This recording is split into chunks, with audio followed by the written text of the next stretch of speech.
Welcome to Mac Talk, a Middle Tennessee podcast from Mount Haven Arts and Cultural Center in Hendersonville, Tennessee. I'm your announcer, Kennedy Galvin. This episode is brought to you by our friends at the Noah Leff Opera Center. Thank you, Kennedy, and welcome everyone to Mac Talk. I'm your host, John Pitcher. We like to think of the Mac as a cultural town square where we encourage everyone to be their creative best. Well, Kennedy, before we introduce today's guest, let me ask you, what did you think of the Grammys? I liked the Grammys this year. You liked them? For the them? most part. Okay. For the most part. What did you like about it? So, Kendrick winning, I agree with that. I think he should For Luther?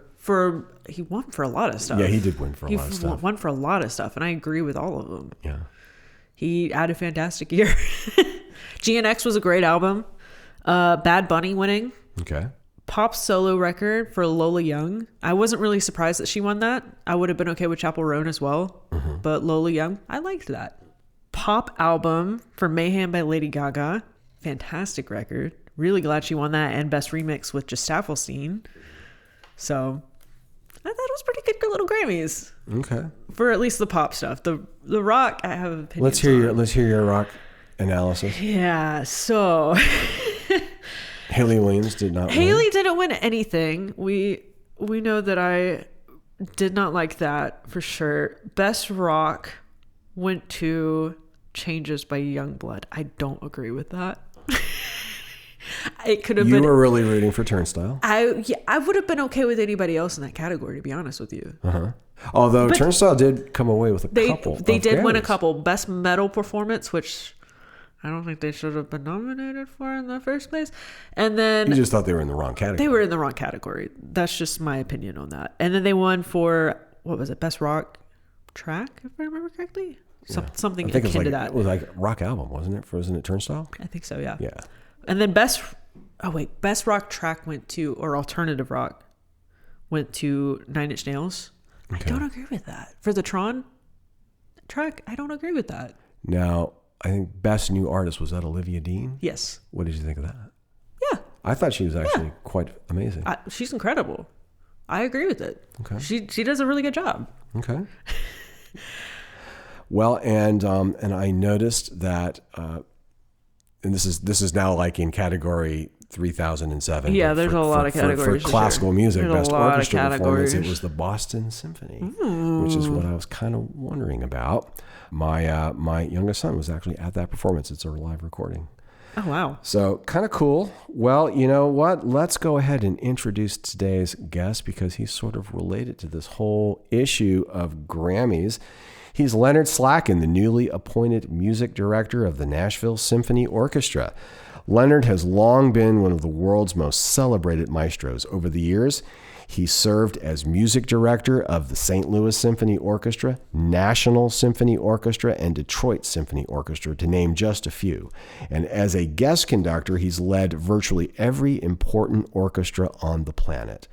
Leonard is an old friend to the Nashville Symphony. He was the NSO's music advisor in the early 2000s and was on the podium when the orchestra opened its Schermerhorn Symphony Center in 2006.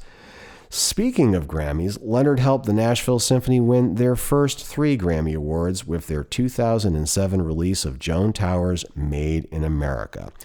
We are thrilled that Leonard is here with us today. Leonard Slatkin, welcome to Mac Talk. It is great to be here. You know what? It's such an honor to have you here, and I am so excited. I'm surprised and not surprised at the same time.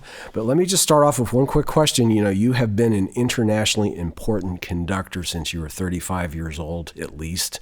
Why take on another music directorship now?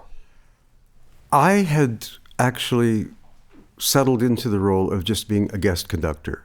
No administrative responsibilities, no more auditions. I thought I'd put that behind me, having done it for more than 45 years. And then I was asked to advise the Las Vegas Philharmonic because the executive director had been my executive assistant in Detroit, my last orchestra.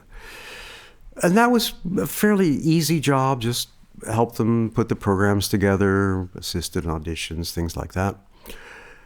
And I realized that I actually missed that part, having been away from it for, at that point, 5 years. Then when Alan Valentine came to me to offer the idea of being an advisor here, following the Vegas date.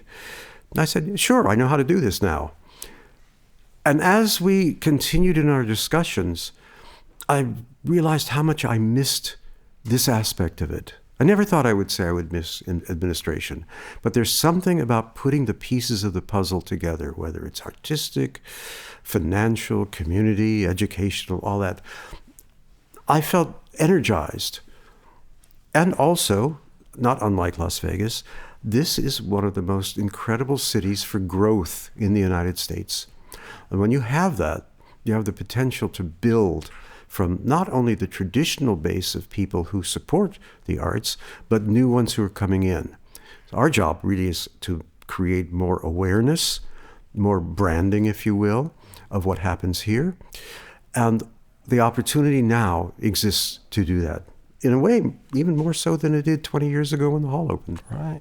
Well, let me ask you, this follows on that. This is your second stint. Yeah. What is it about this orchestra and this town that attracts you so much? There's an energy, a vitality to it, something you don't see in a lot of cities. People have that combination of cultural awareness, but a lot of the culture, of course, is a different one than you might expect at the Schermerhorn Center. There's no reason, however, that making what we do available in a greater way to everybody cannot be achieved. No way, whatever. But we don't expect that. Usually a city like Nashville will attract perhaps 5, maybe 6% of the population to come here for events. But if we go out in the communities, we try to reach them. And I think it's open to that with all of the new businesses and other institutions that are settling in the Nashville area. In other words, I wouldn't have come here if I didn't see a possibility for cultural growth within this already astonishing city of music. But I need to establish more relationships with the local artists here as well. And if you can, I think, say that we have more in common than not, and show that to a broader audience, you have a greater chance of really attracting not only your listeners, but your patrons and your donors. The orchestra's in a little bit of financial trouble right now. They had to endure a bankruptcy, they had COVID, you had floods, you had, even here, they had a presentation of the film Frozen. Well, it got frozen out. It got to be canceled. And that was an important event. It can't be rescheduled this year. So we have some economic ground to make up, and that's going to be done, I think, partially through the new people who are coming to the city, but really reaching out into segments of the population that have perhaps not been reached out to before. Mm-hmm. I think you do have one advantage being here in Nashville, in that, and when I go to concerts, classical concerts, subscription concerts in different parts of the country, especially in the middle of the country, I often see smaller halls, a lot of older patrons. And here in Nashville, I don't. I see much larger audiences. I see more diverse audiences. I see younger audiences. And one of the reasons for that, or there are a couple of reasons for that, but one insight I've gotten from just all the musicians I know here in town is that a lot of your audience are musicians. That's people part of who it. know music. And they have a real appreciation for it. That's right. So you have an advantage. There's a big plus here, but we have to build on that. I mean, is every concert going to be sold out? It would be great, but probably not. On the other hand, can we increase the audience experience to get people in the hall in the first place? So you're talking about musicians, so they know about the Schermerhorn Center, they know about the orchestra. I want to get to those people who don't know about who we are, to try to reach folks to say, at least come experience who we are, what we have to offer, and then make up your mind. Don't come in prejudiced. Mm-hmm. Come in with an understanding of what you're going to hear in this hall, whether it's the orchestra, whether it's all the other kinds of events that go on. It's not like any other place. Right. And it doesn't look like any other place either. The structural, incredible look of this place, whether you go from the curb building to wherever it is we're talking, I don't know what this is called, but it's just amazing. And then there's the hall itself. We need to make this building a stop on every tour bus. I mean, we're only a block and a half up from Broadway, right? Yeah. Let them stop here. Let them come in. Let them listen to 10 minutes of a rehearsal of whatever it is. Get them to understand that a performing arts center is nothing without the performing arts. Yeah. We're speaking with Leonard Slatkin, the newly appointed music director of the Nashville Symphony Orchestra. We'll be back after this important message. The Noah Liff Opera Center is a strong supporter of arts education. The arts foster creativity, critical thinking, and emotional expression. Students engaged in the arts often perform better academically and develop lifelong appreciation for diverse perspectives. This message was brought to you by the Noah Liff Opera Center. For more information, visit their website at noahliffoperacenter.org. We're back with Nashville Symphony Orchestra music director Leonard Slatkin, who's speaking with us about his planning for the symphony's upcoming music season. Well, interestingly, we're coming up on the 250th anniversary of this country's birth. You were here a few decades ago and helped this orchestra win its first 3 Grammy Awards for a piece by Joan Tower called Made in America. How amazing. Do you have any ideas that you can share with us about what this orchestra is going to do to celebrate that big birthday and any other big anniversaries we have? We will be doing a concert centered around the 4th of July time, although not on the 4th of July. It's too crazy downtown here. But there'll be other events that will lock into that on that particular time period.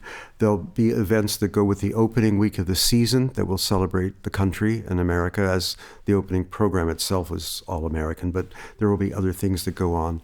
We're going to embrace the cultural heritage of the country. Of course we are. And that's been my mission ever since I started conducting. Mm-hmm. I was always going to do American music. It's just people didn't think I would do all the different kinds of American music that I did.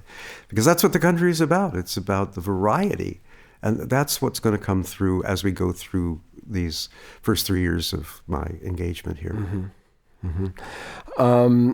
Speaking of just American composers, are there any American composers that you are really eager to work with or to showcase here? I can say that I have loved your recordings of American music forever. I think the recording you did, I don't remember, it might have been in the 1980s. It was with John Browning.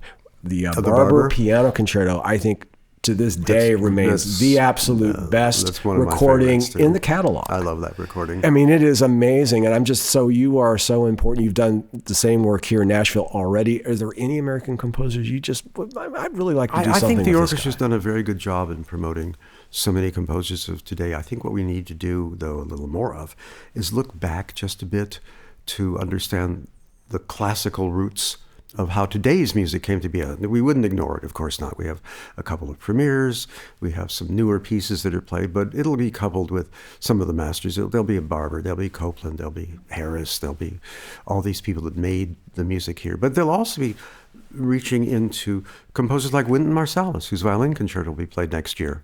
Big, important work, actually, and it's becoming a standard piece already. Others that we'll do next season will reach into other territories.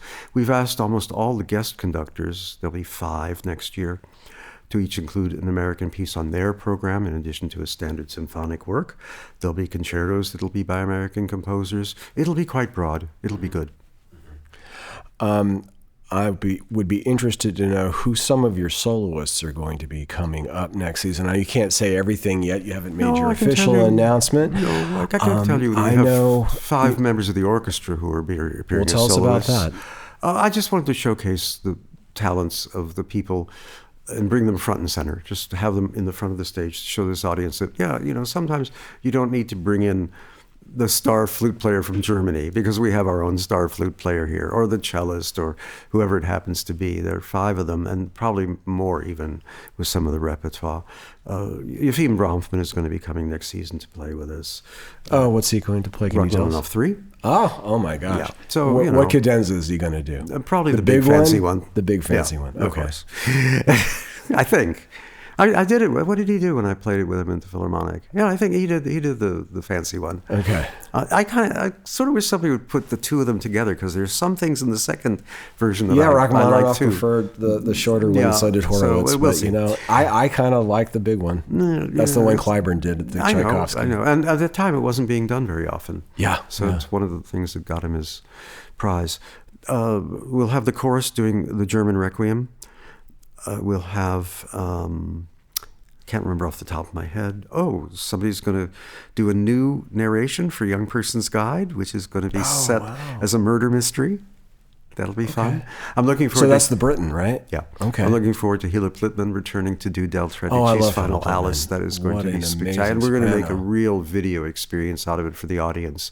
It's going to be like, not an opera, because it's not an opera, but it will be set projections, colors.